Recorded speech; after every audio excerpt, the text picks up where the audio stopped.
Hello, and welcome to another episode of playing Crusader Kings 3 using the hardest possible rule set, starting as Duchess Matilda of Tuscany. And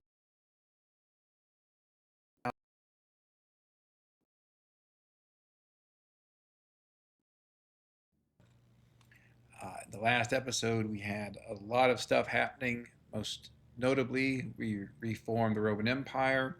We're also dealing with a Black Death and still dealing with the aftermath of that.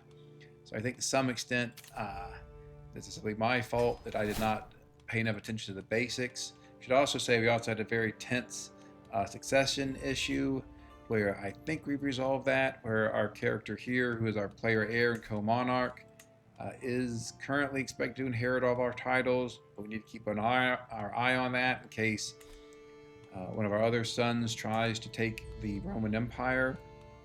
We are under administrative government and acclamation succession, so it is possible that someone could use their influence to become the head of the Roman Empire, even if we don't want them to.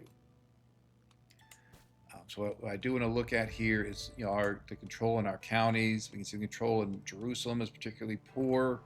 So let's change and get that up. See, our gold income, our personal gold income isn't that great. Our treasury income is fine. But what I want to do on, in this playthrough is really see if we can sort of stabilize the Roman Empire. What happened at the end of the last episode with succession crisis in particular was sort of chaotic. Again, what we learned there is before you make someone your co-monarch, which makes them your player heir, you need to be really, really sure that you have enough influence to make them the lead candidate for the Roman Empire, or whatever your main title is. Otherwise, you're at risk of splitting your heir and all your titles, and you could end up playing someone who is unlanded and lose everything you've worked for over the course of the game. So very important to be careful with that. Here, we'll vassalize these people if they will accept at least normal feudal obligations.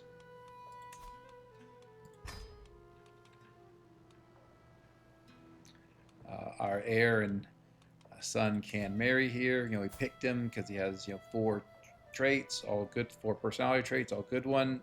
Brilliant strategist. He is intelligent and also hale.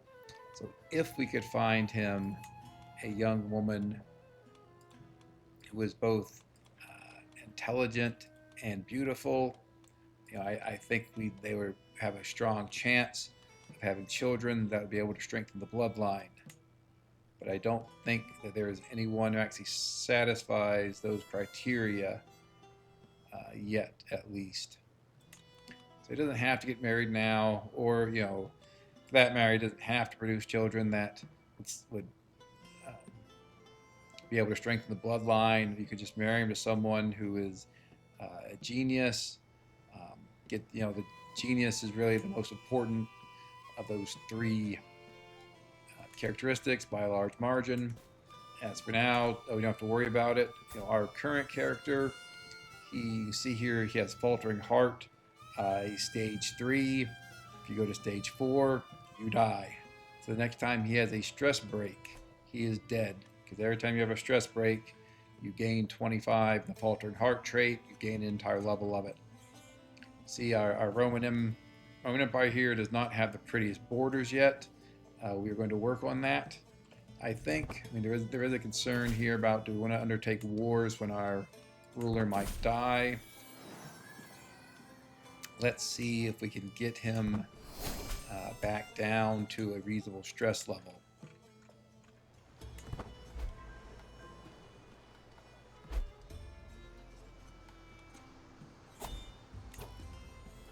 Okay, we consecrate the bloodline. That's good. More renown. Always happy with more renown. Usually I trust people to set the budget.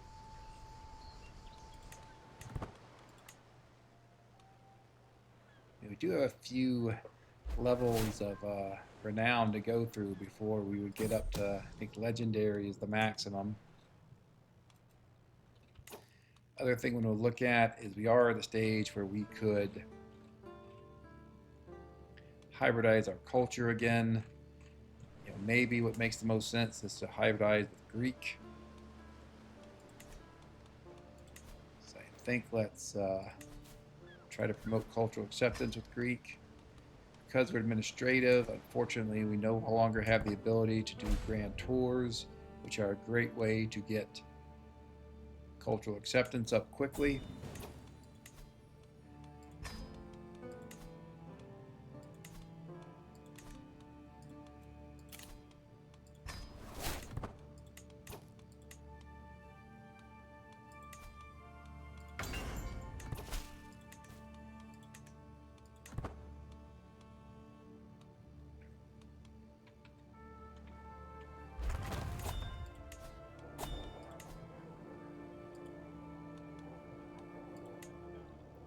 Build the trophy room since our characters are largely going to be martial from now on. Don't think I'll be going to any tournaments given our characters' poor health.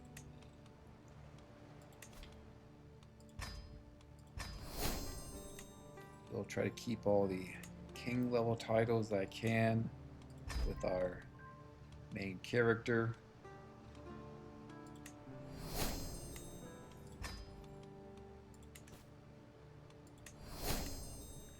The other thing now as we play, we're probably going to be really looking for the most powerful buildings we can get, like Jerusalem. One that I almost always get, I'm probably going to attack for very shortly here, is Cairo.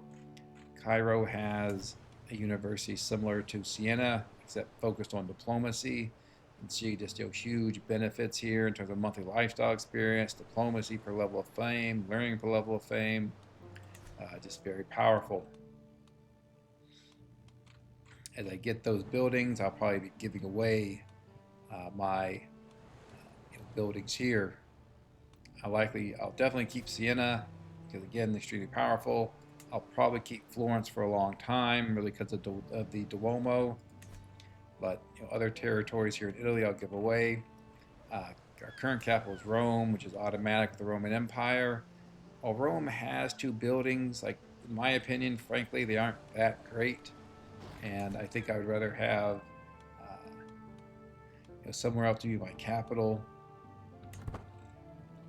That's something we consider as we go on. You see that the Abyssinians, who had a very large realm stretching from Eastern Africa into Central Asia, have now basically fallen apart. They had a scourge conqueror, but lost the trait. Once that happened, the empire just covered too many different cultures and religions to stay together. Hindustan does not have a scourge conqueror. See the song here. Really probably the only serious contenders to our title of strongest ruler in the entire world.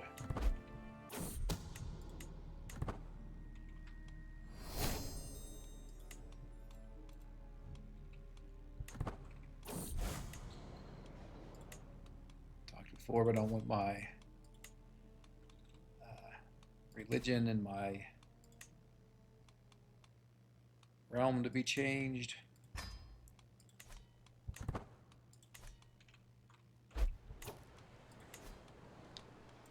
think let's conquer this duchy here, Cairo. And again, we'll get Cairo. We'll keep it. It's just a very useful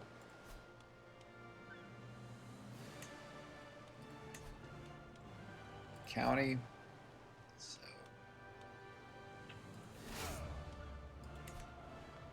guess I'm still going to command our armies, even though my heart is in very bad shape.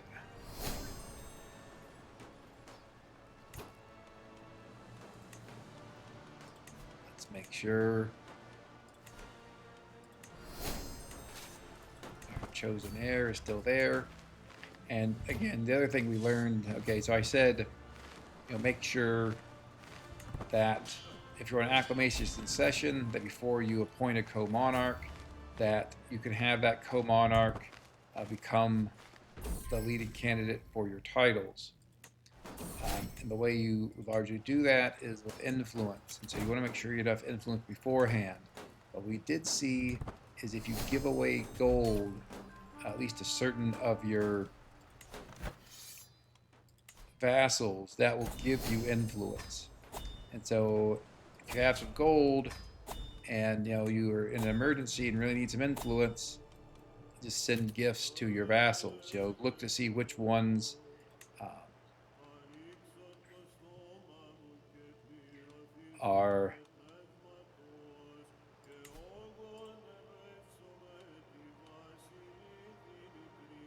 look to see which ones are going to give you the most gold for sending them gifts, and then to send them gifts. It's repeatable, so you can just send them as many gifts as you want. That's what we saw, and the result was that it was a quite tense situation for a while in terms of the potential of splitting my heir from all my titles. Eventually we were able to resolve it by sending gifts to my vassals to get influence, and then getting enough influence to make our co-monarch our heir. While we're here, let's even give him a bit more for the Roman Empire. Make a medium contribution so he stays ahead of anyone else. See, for succession, he is going to be our heir currently, so that's all good. I think at this point it's time to give away Amelia. It's a duchy title we've held for quite a while, but we could give it to our player heir, but you never know what they'll do with it. Let's give it to another one of our sons.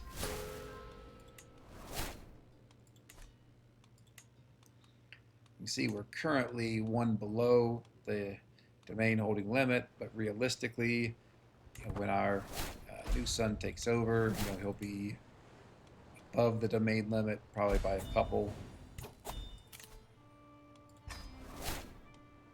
Oh, the other sort of basic thing that I meant to do but did not is to go through provinces and assign administrations to them. Now this can be sort of tedious, so I won't go through all of them, but we talked about before, what I really look for is naval first. Naval is a good balance of both military and economic benefits. Naval, and most importantly, naval gives you the naval duchy expansion CB. So your naval vassals can go and conquer duchies at a time. You see, it also gives coastal advantage, development growth. So I tend to prefer naval when it's available. If not, I like frontier. And then if neither naval nor frontier are available, it sort of depends on what I really need between military and civilian.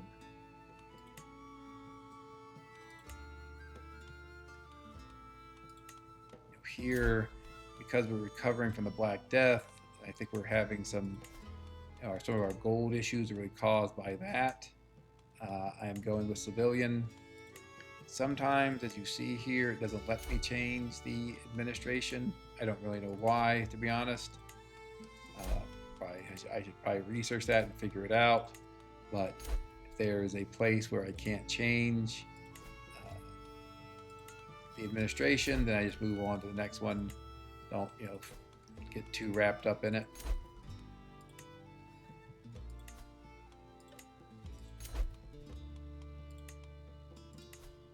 But again, naval, then frontier, and then either civilian or military. That's sort of the order that I use.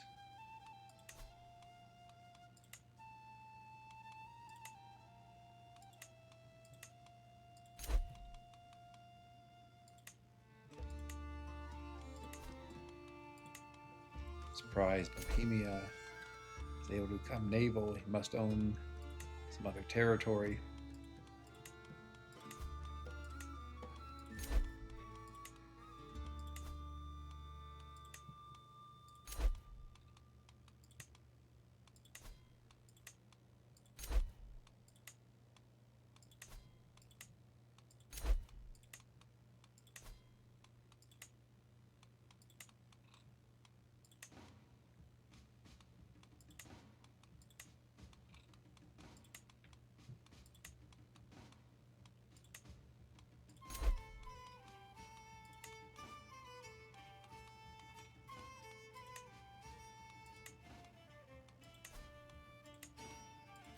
I do have a few king titles held by my vassals.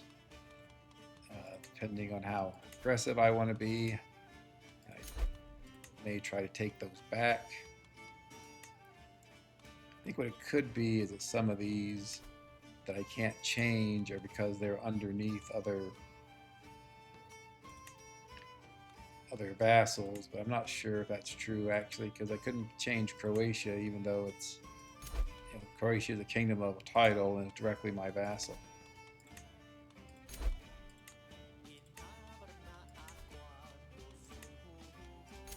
Okay, so you know, changed plenty of them. Maybe I'll come back.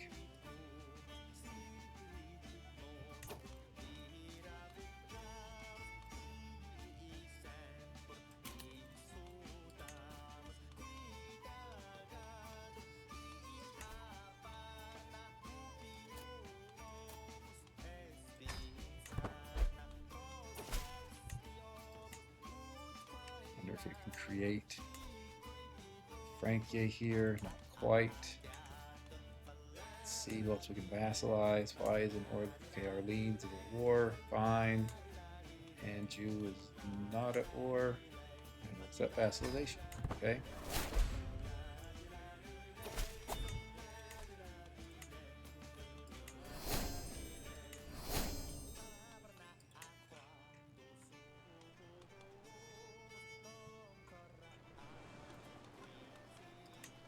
Out Corsica here, that one of our sons, I guess no one was interested in inheriting it.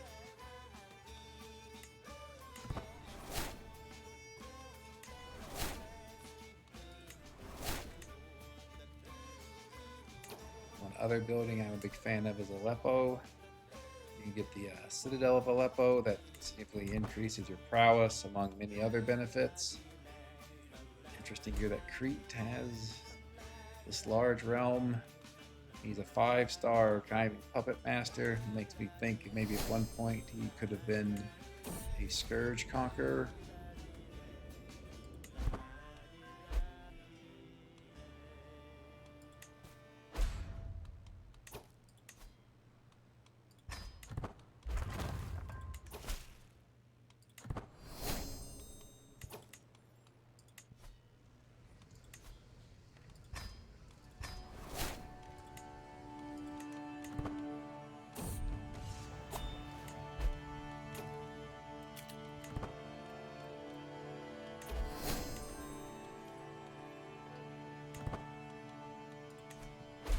Could have another coronation, but the Pope seems to be busy other people's coronations.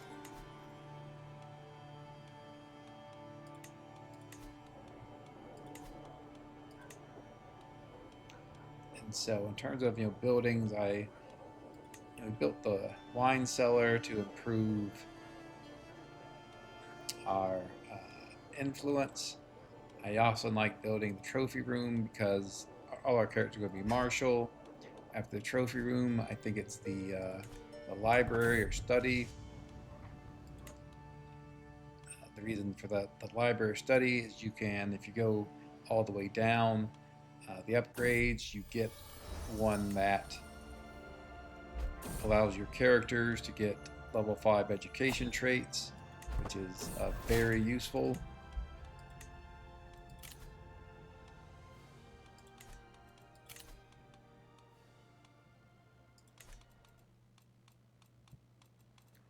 Guess we'll try to go to one of these grand weddings and see if that can help us de-stress it all. Need experienced captains so we don't drown.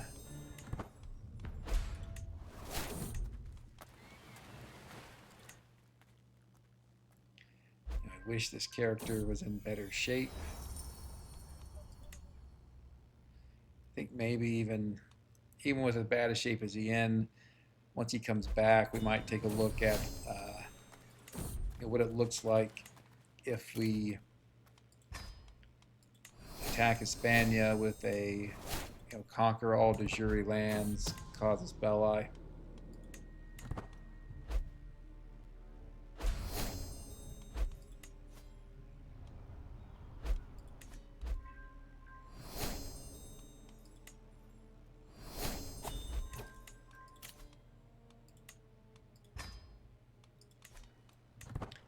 Because of where we're at, for our main buildings here, we'll probably try to build more military-oriented buildings. We started here at the training grounds, which is good. That's one of the sort of buildings that we want. See, it gives heavy infantry damage and toughness. Same for spearmen. We have plenty of heavy infantry and spearmen, so that's exactly what we want. There we go with our private army. So we could get another men-at-arms regiment.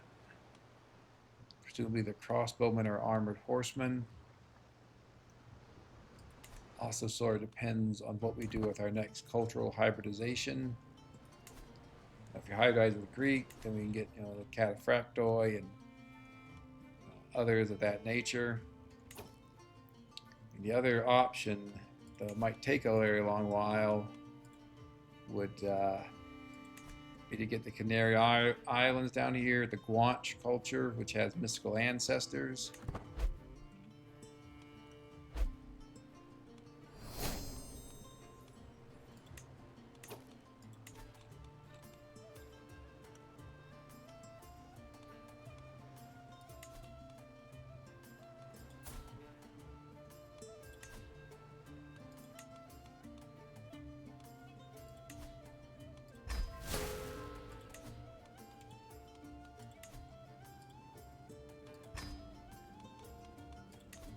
Inherited some titles that we'll hand out here.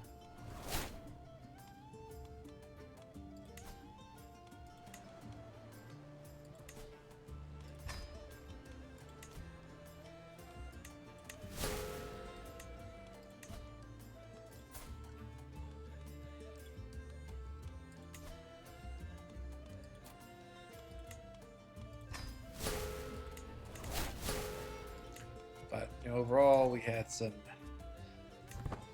tricky times over the course of this campaign. In particular, at the beginning, Robert the Fox becoming a scourge conqueror is probably the worst thing that can happen if you're Matilda. Just because then you have extremely powerful scourge conqueror right on your doorstep. And he's very likely coming for the Duchy of Romagna and then Italy, and so could virtually dispossess you of all your lands. And so we had to navigate that by obtaining independence from the original HRE. We swore fealty to Robert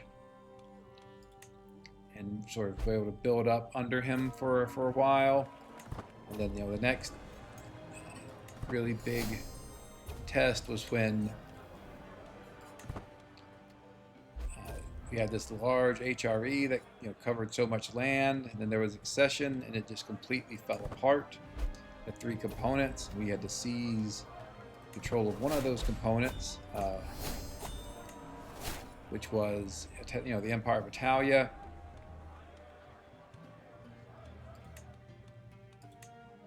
And then we had to navigate having Hispania being ruled by scourge conquerors, and also the rise of Britannia, which had a scourge conqueror that eventually attacked us. We had to wage a desperate defense using all of our resources. hiring a number of special mercenaries, building up our armies on the fly, all of that. We came through it. At the same, and right after that, we were attacked by the Holy Roman Empire, which was quite powerful. I think their army was twice our size, though, frankly, we were the more powerful. I think we showed that. But yeah, just it was quite a enjoyable run so far. Isn't quite over with.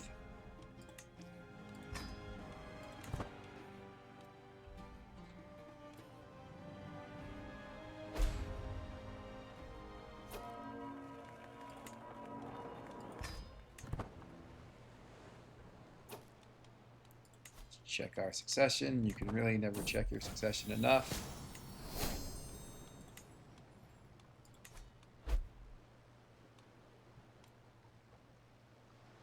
You just never know when things have changed.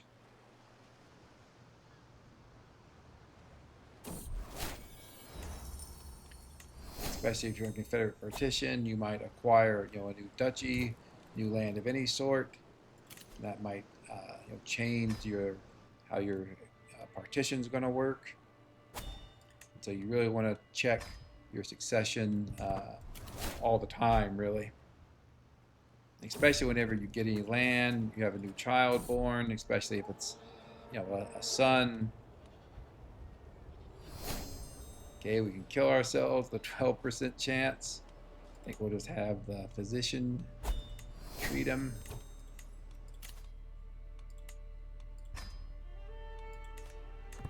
Because of the Black Death, we had a quite low monthly income for a while. I mean, it is recovering now, but I would like to have this ruler, my current ruler, in charge for a while, so we can try to build up that income.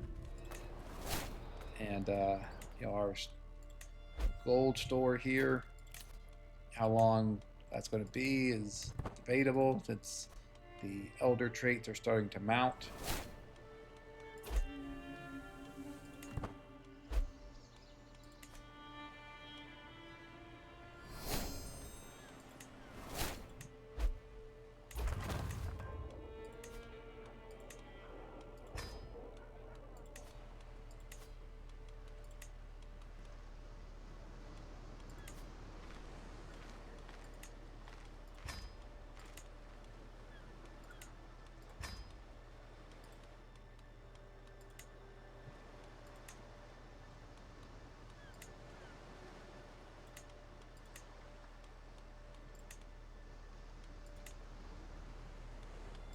Yeah, I talked about before.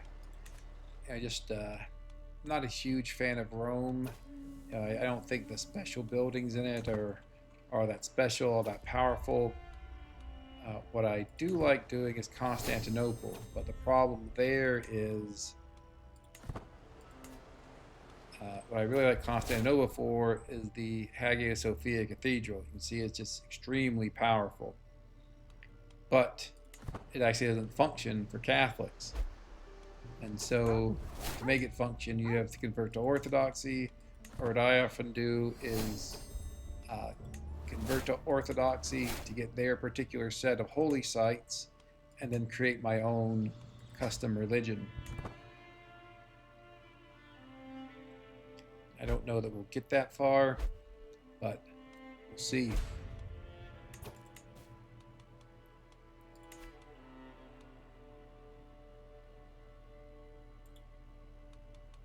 How much does it affect him? Yeah, a lot. Okay. Oh. Vassalize him. Also make the Kingdom of Egypt.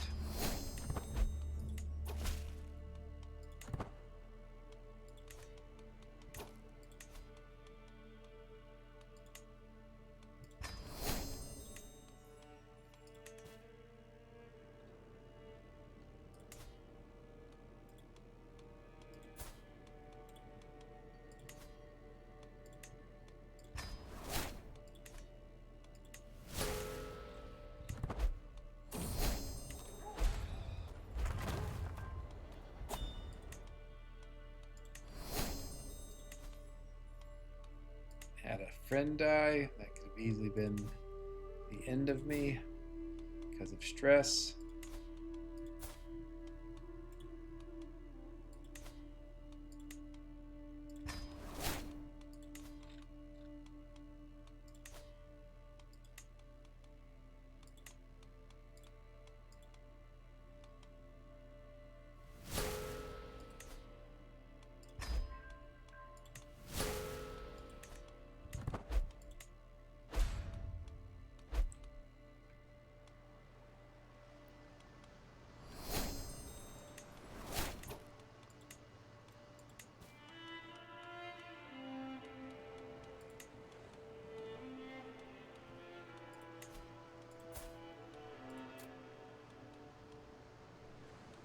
Her to marry someone who is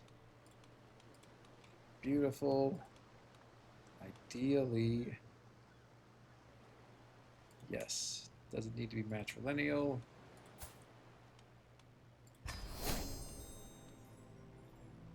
Yeah.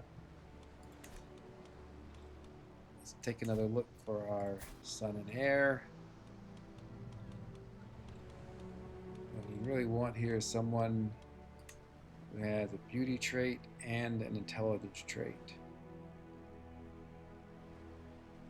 I just have not been seeing anyone.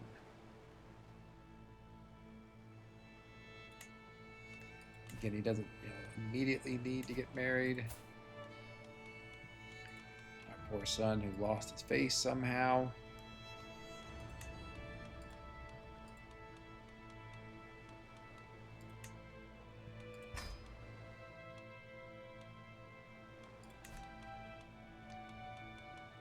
To some extent, I'm thinking about creating these titles so that we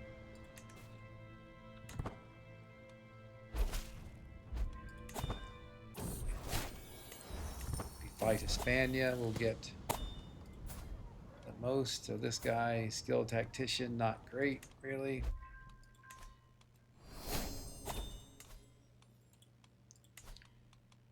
Oh, forgotten the Roman invasion of empire. Hopefully, so this is obviously extraordinarily powerful. You can invade entire empires at a time. You can invade the entire empire of Hispania. I'm not sure that we're supposed to have it. I think the Roman invasion of empire is really meant for when you're the Byzantines and then you become the Roman Empire. You get a decision where you can either play the game normally, you become Hellenistic religion and play the game normally, or you become Hellenistic religion and try to conquer the world, which gives you the Roman invasion of empire, but also causes a lot of vassal rebellion, well, I should say peasant rebellions that you have to deal with. I'm not sure that Roman invasion of empire was intended for that otherwise, for us just to have it, just because we have the Roman Empire title.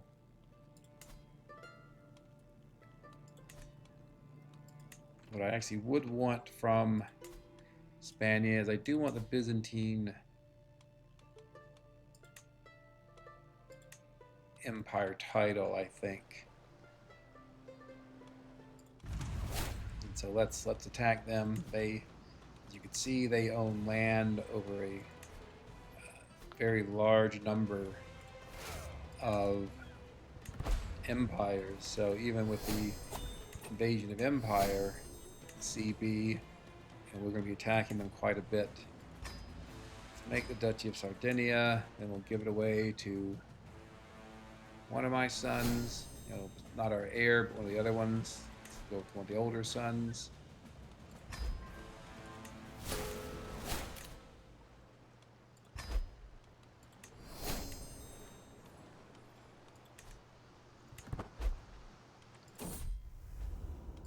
Send out our character for, could be his last battles. Just have to see if he has a heart attack or not.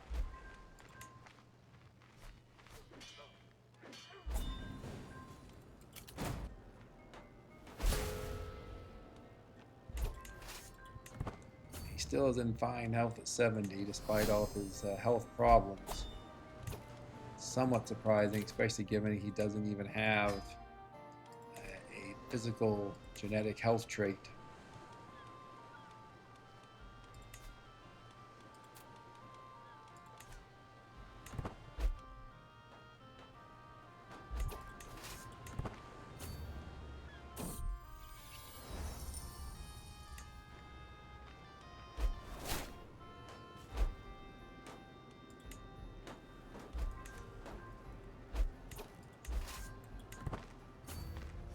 Probably really be looking for some way to decrease the stress, but I think most of them are on cooldown. Maybe after this war, try to take another look.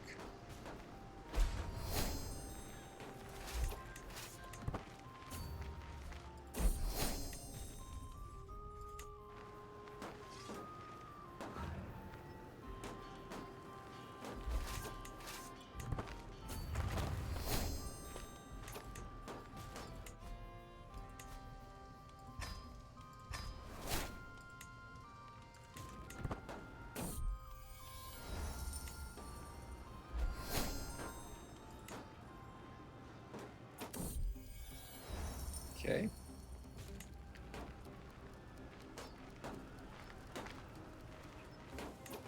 You know, it'll be interesting. I don't think Genghis Khan will have the power to really affect us. But who knows? We'll see. That's good. Lose some stress. Get a better artifact. I'm not seeing. Oh, there's the Spanish or Hispanic armies. What is the faction? Okay, some peasant rabble. Don't care. Let's go smash these armies.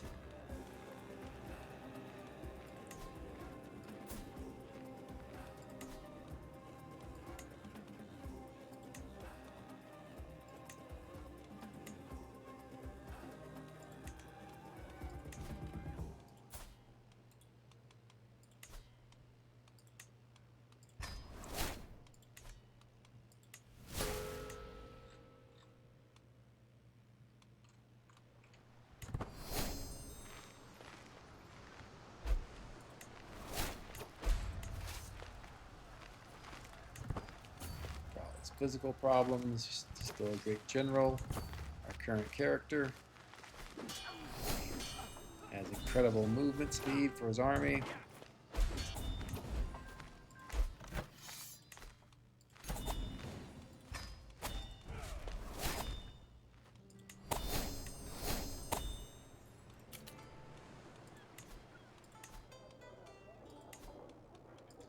So I think next we do the book collection here, and again, if you go down this route, plus 20 tutor aptitude, rank 5 education trait, again with the changes to how domain limit is calculated, those are more important than ever.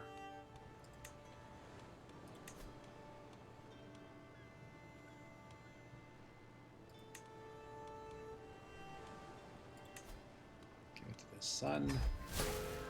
Assume we got most of the county titles, so that's good.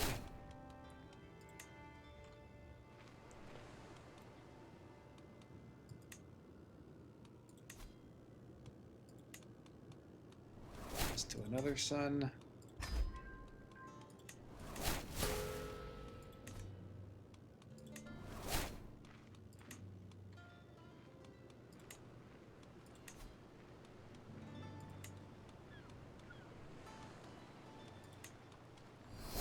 We don't really, well, no, we have other people we can give it to. Okay.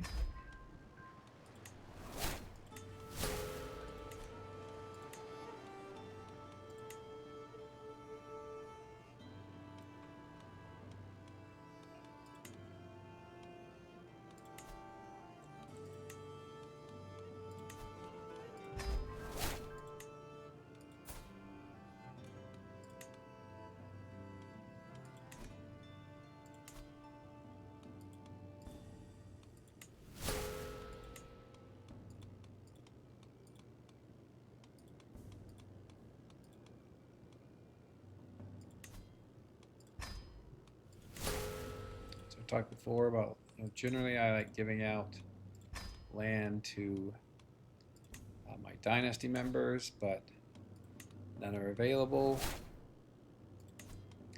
Just pick someone who matches my culture, religion.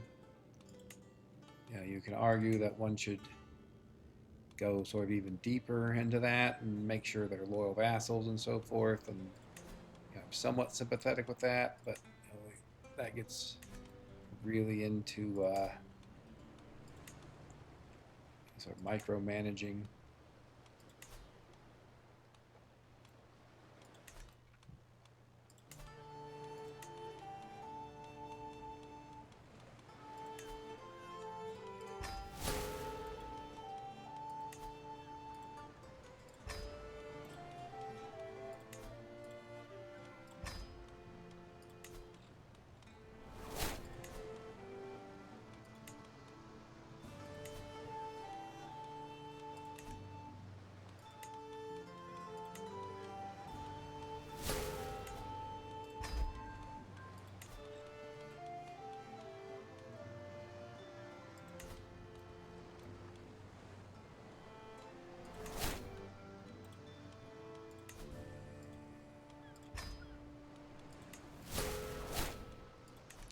Okay.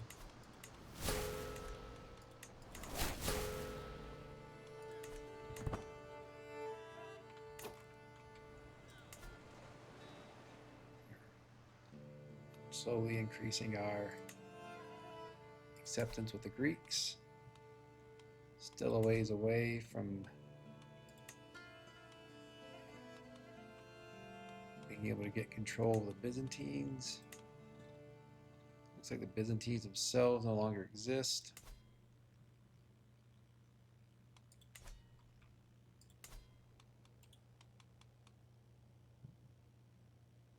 This guy is not going to become our vassal.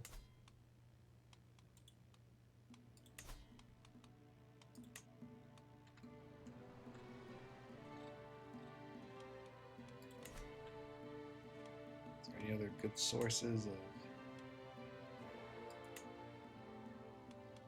Nope. Okay. Oh, Georgia, right? Okay. Let our armies regenerate a minute.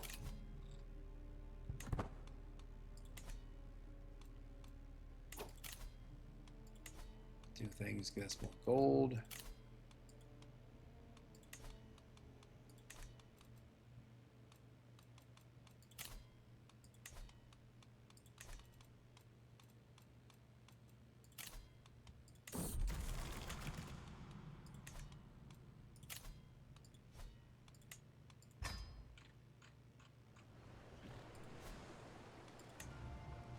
Hold a maxed out feast.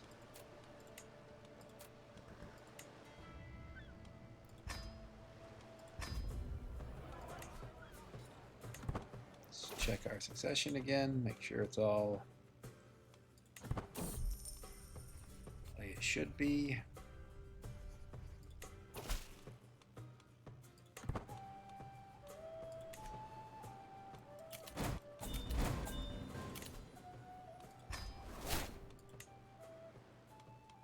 Hopefully it's causing my character to de-stress. What we'll probably then do is attack Crete and Georgia.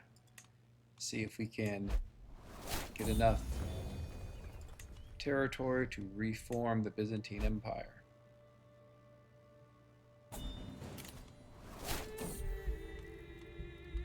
Nope. Okay, so that's all of that plan. So this will kill my character because this will cause him to become max level of faltering heart. He's going to have a heart attack. So goodbye to Augustus Marino, who refounded the Roman Empire. You were a real one. On to the next character. Did in fact die from a heart attack. Now on is Augustus Ulrich.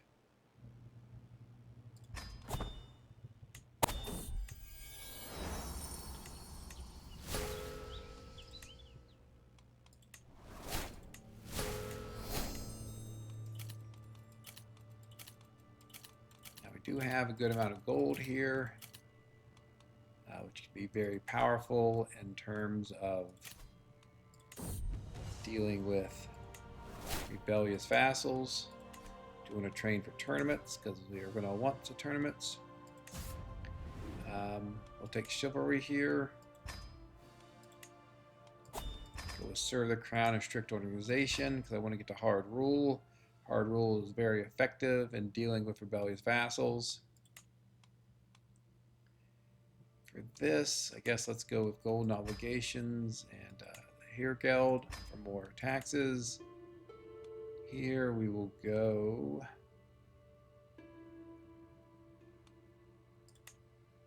I guess pedagogy and open-minded. Open-minded again to try to help control our vassals a bit. Okay, didn't realize I was in capital isolation. We will end that. I need to develop our capital right now. See how much the Pope hates us.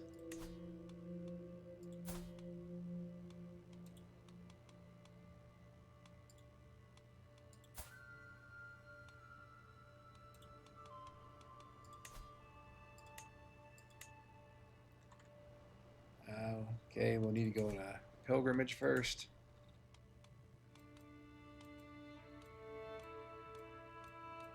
Or a funeral. Maybe we do a funeral for our father. That seems fitting.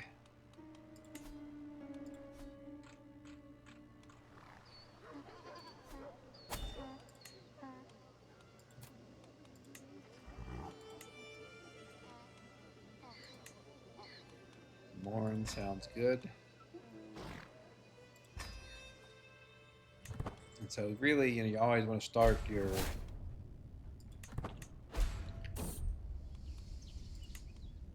after succession, the first thing you really want to do is have a coronation. Coronations are very powerful in terms of getting rid of factions. We'll start handing out gold. Again, magic number is plus 80. So if there are people that we can send a gift to, get them their opinion of us above plus 80, that is worth doing. We have this Liberty faction and Independence faction. This one, not quite.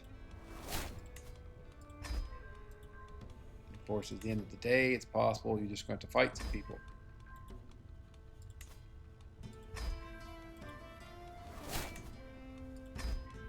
Usually at this point, it's better to avoid fighting unless there's some, titles you really want to revoke.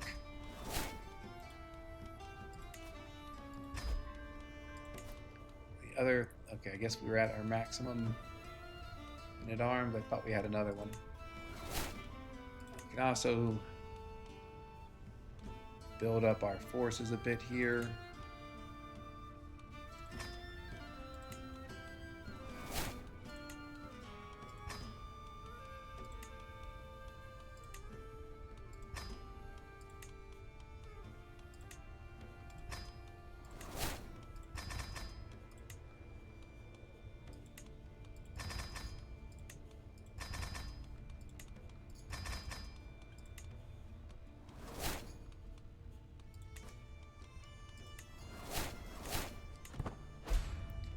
See how that affects them.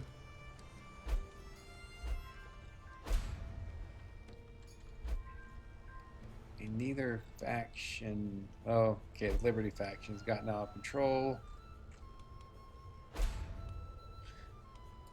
It is just very hard to keep your,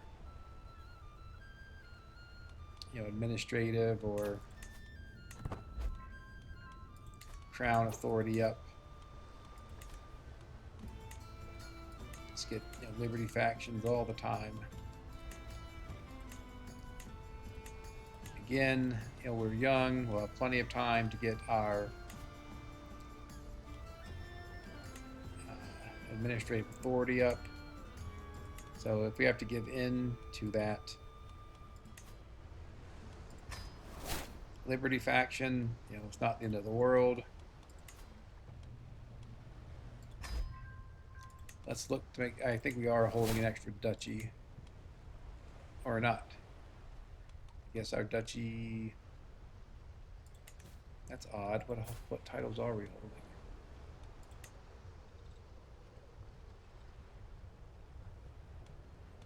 Oh, right, because we gave away Amelia. All right, all right. I was thinking I was holding Tuscany, Amelia, and Thrace, but we gave away Amelia, so we're no longer holding that. So the other thing we talked about is granting vassals to the rightful liege. Something that you often want to do on succession. It does cost you some gold. It gets you a lot of opinion with your vassals who receive, a vassal. And of course, if the vassal you're granting is in a faction against you, they disappear from that faction. They're no longer your problem. They're the problem of whatever vassal you're giving that sub-vassal to. So again, whenever you have a succession, good to go through and give everyone their rightful vassals.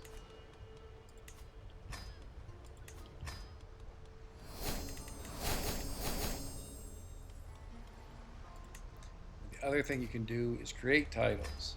That gives you prestige, gives you levels of fame,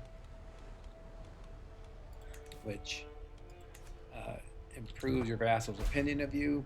So it's another option. Let's see how that affects everything here.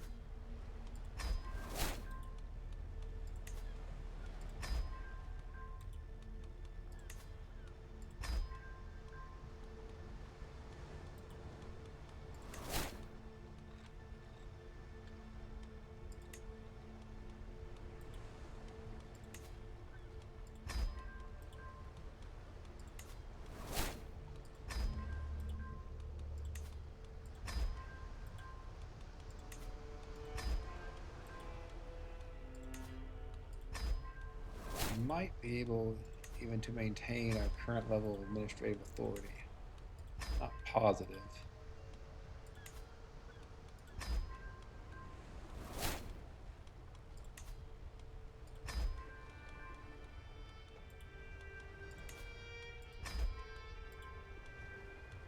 But it seems like we can get a lot of these people to drop out.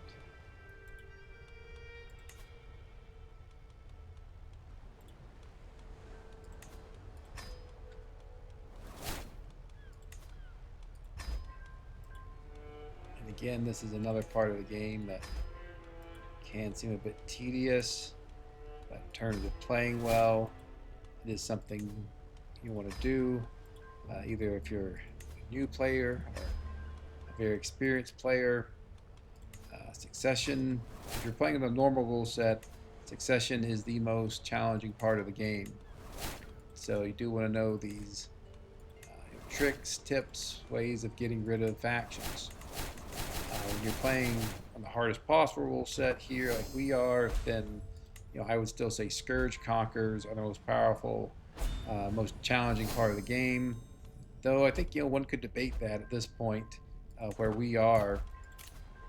I believe we are going to be able to defeat any scourge conquerors, and so once again, our worst threats are internal. Our vassals rebelling against us. Okay, I mean these factions really are now being kept alive just because I have so many factions against me.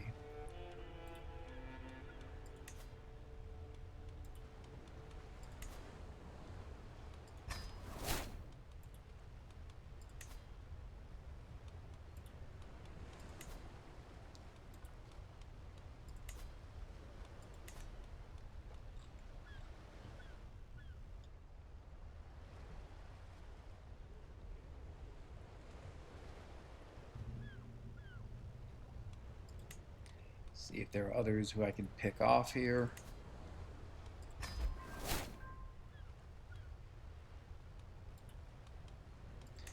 I mean, the factions have shrunk enough that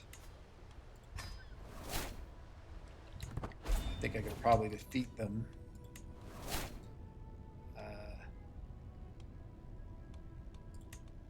The other thing I would say is hopefully I can get out of this funeral for too much longer. Well, maybe it's going to take a while. But if you are on your way to your coronation or at your coronation, it seems like your vassals do not rebel against you. So that's a way to sort of delay those rebellions. You can get your coronation in, which often convinces your vassals not to rebel against you.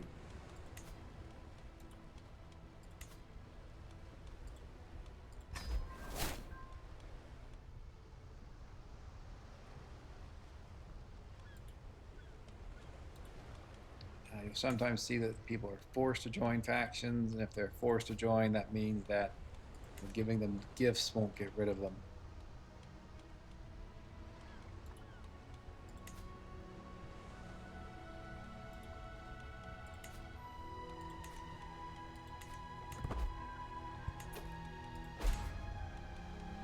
You can also increase the size of our military here a bit more.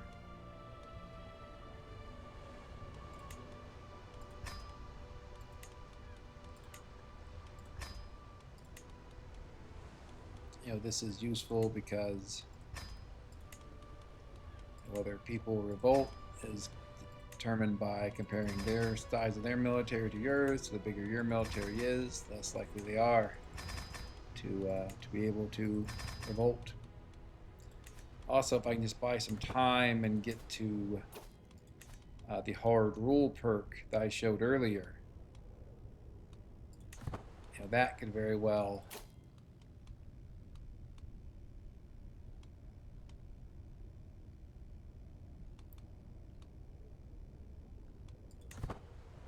get rid of these rebellions.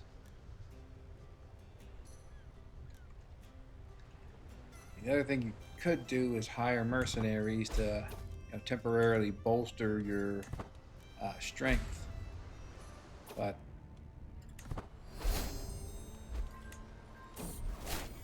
okay, stop.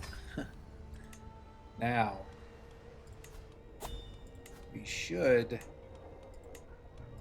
be able to have the Pope. Hopefully he is available.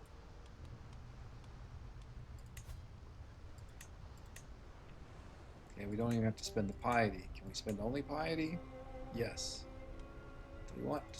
I guess maybe it's better to spend a combination of piety and gold. So as soon as he grants that, we will go to our coronation. And again, I believe that this prevents people from rebelling against you while you are at your coronation. We will want to impress attendees for obvious reasons. Try to get these people to stop rebelling against us. And here we go.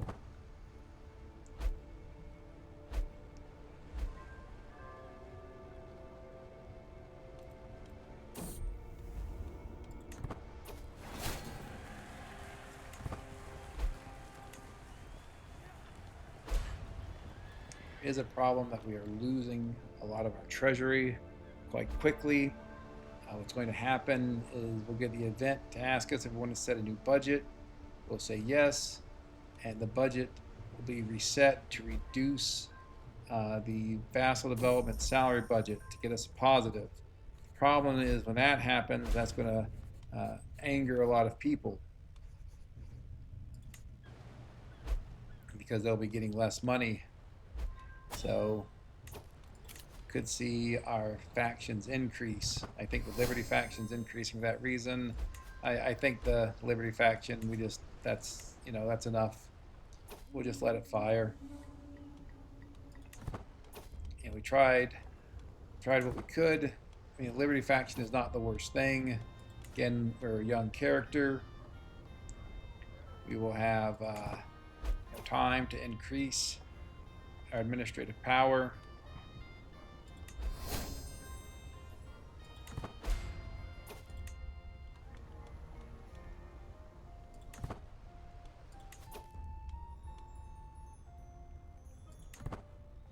Again, I usually give in when people ask me something and it doesn't cost me anything. That said, I usually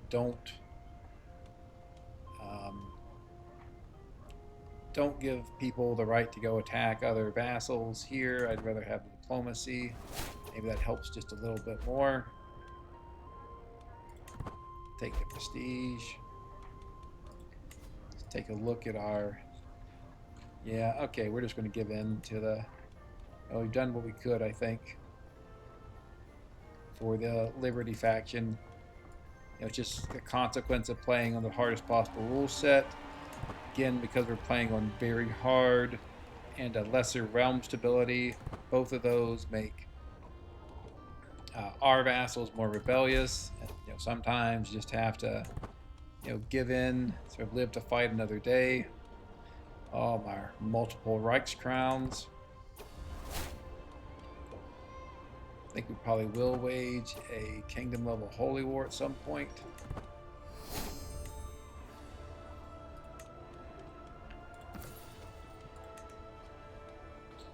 We don't have the option to ensure peace. Huh.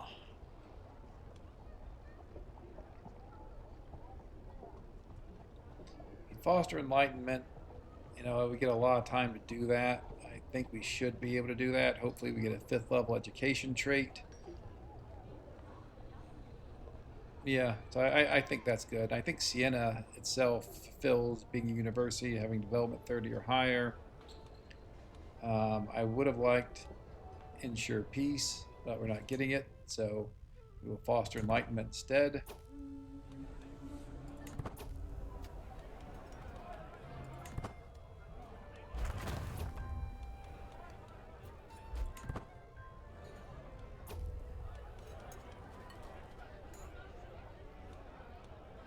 Okay, getting that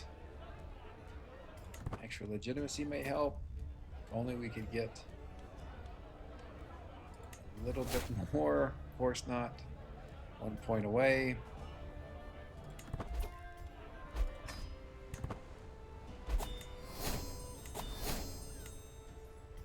Okay, we did get hard rule. I'm thinking that that takes care of the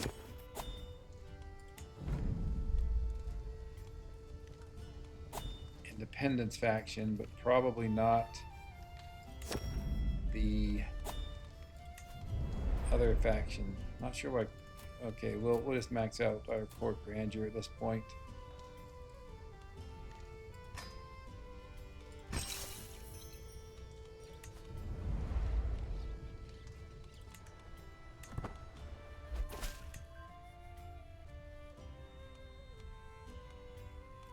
How big is it?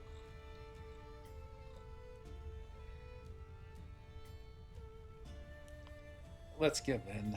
I mean, there's a reasonable chance we could defeat them, but it would take a while. And I'd just rather do other stuff.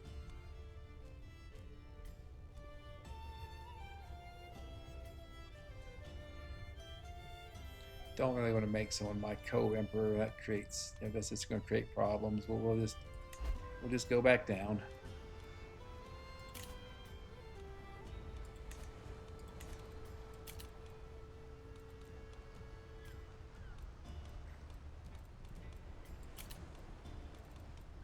See, we don't have any factions for the moment.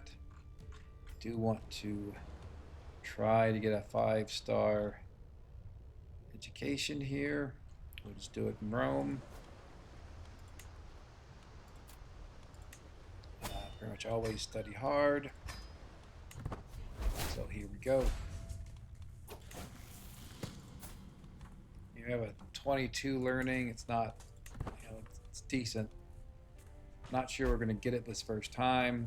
You know, we can try again at 44, 45.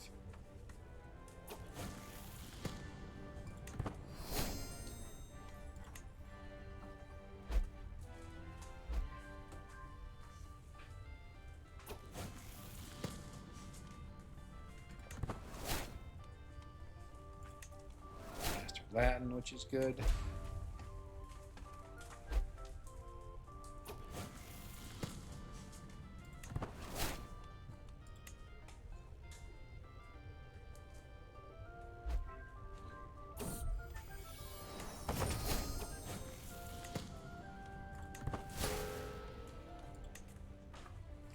get another big event or two, like the two arguing professors. That would hopefully push us up to 4. But doesn't look like we're going to get it. Man, that's too bad. I mean, we succeeded in all the events that we got, but we just, oh wait, we did get Exalted Warlord. Okay, that's quite lucky, I think.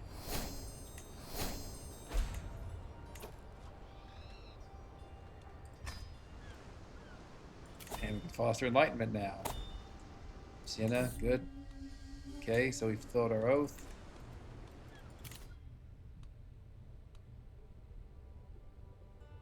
Let's get stalwart leader.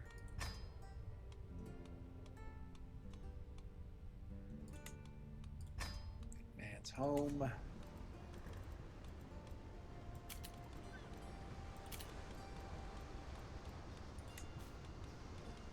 think we'll start off with a grand tournament. See that our vassals are just conquering more and more stuff, really expanding our realm. It's weird that I think an administrative government's supposed to be sort of passive and inactive and looking inward, but at least according to Paradox, with the way they actually operate, is I think largely the opposite. Your administrative vassals are very powerful, and they just go and attack and win land for you. Yeah, again, I talked before about the weirdness with the conqueror empire. CB. I mean, maybe we don't have it anymore. Maybe it's just the first character that gets it. Yeah. Okay. I think let's have a grand tournament. After that, we'll probably call this episode. I do think maybe I'll keep playing at least because again, I say, to me, I've won when I'm indisputably the strongest ruler on the planet, and computers telling me that the song has a stronger army. So I don't think I have fulfilled what's my personal win condition yet. So I think I will in fact keep playing. We'll just see how the rest of the campaign goes. We haven't been going for too long yet. I think here I'll just get a mix of things.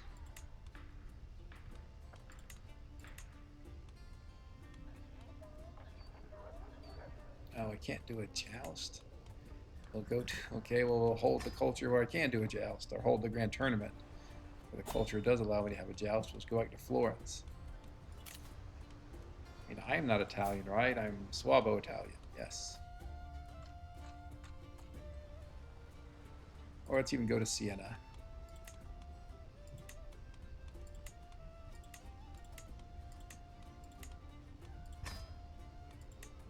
Always want to have our max accommodations and maximum prizes. See, our treasury budget's relatively low, but I don't think it's much to worry about.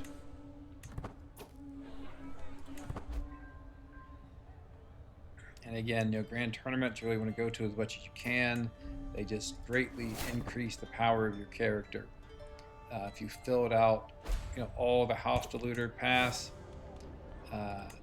you'll get speed bonuses, bonuses to monthly lifestyle experience, bonus to the size of your regiment, bonus to prowess, just on and on in terms of the benefits you get from hostile looter experience. So you really want to get as much of it as you can.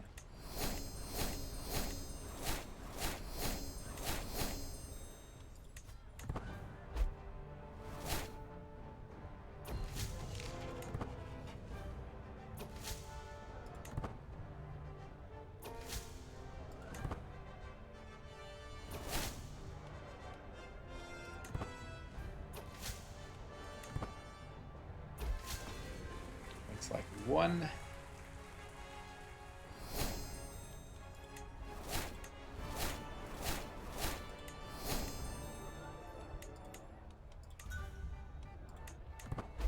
For that, just avoid stress.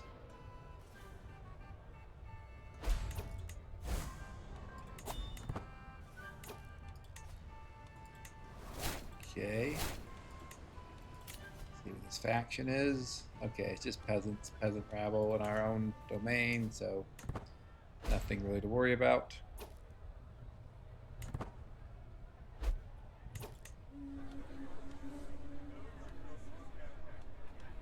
Usually don't have my children or my sisters rep the winner of an event or a tournament.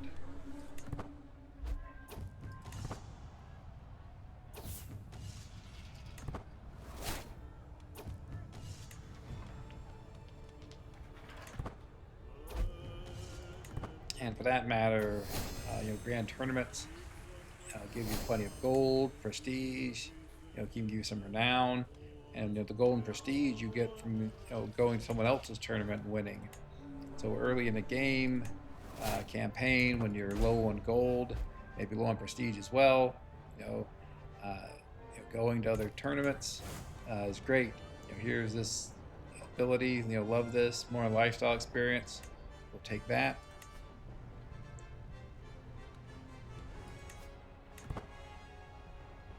Often the other thing is playing at this difficulty level, playing on very hard, the AI gets more gold and activities are cheaper for the AI, so they tend to host a lot more activities, including grand tournaments.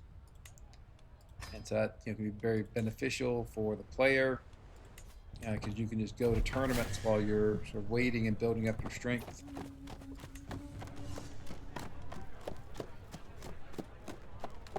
Go here for the experience and the prestige.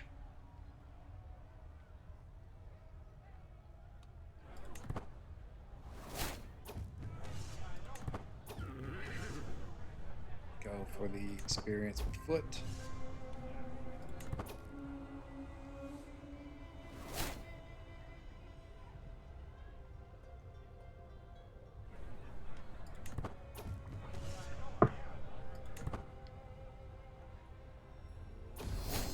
Okay.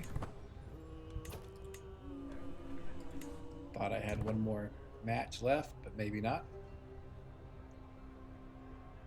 And again, we talked about the melee is really just a coin flip. But you can get a lot of experience doing it, and so that's usually why I do it.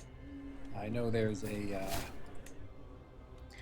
achievement, which I think is like win 4 events at a tournament. If you're trying to get that achievement, you would never want to do the melee just because it's a coin flip. I don't think you'd want to do the horse race either. Instead, you want to stick to events where you have a stronger chance of winning. But if you're not doing the achievement, then I think the melee is a great source of experience. So we'll settle it fairly on foot. I'll get more foot and horse experience.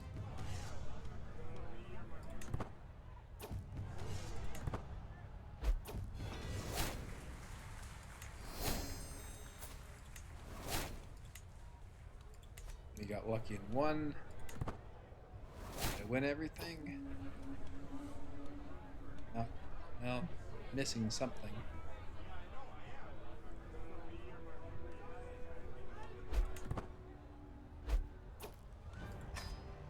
I want to check my trinkets, as I think, yeah, have what my father had, where they're all on those books, which made sense at the time. I'm trying not to get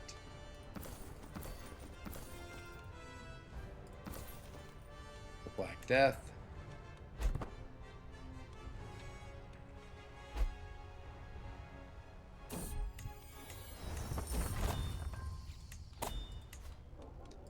Let's build some more buildings here. Finish that one out.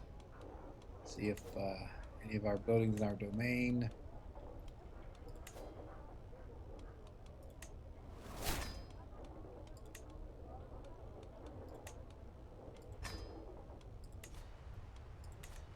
And let's take one look to see if there are any good wives available for him. Again, looking for someone who is both intelligent and has an intelligence trait and a physical attractiveness trait. So that combination. Just have not been seeing it.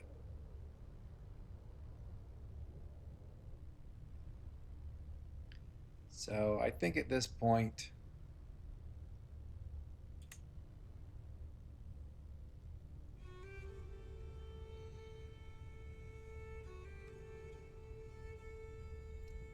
really having intelligence is the most important trait.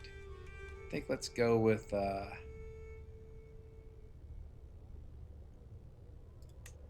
niece here.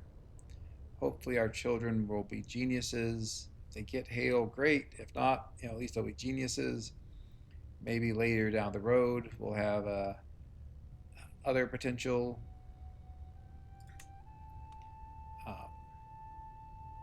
spouses. If she passes away, that we could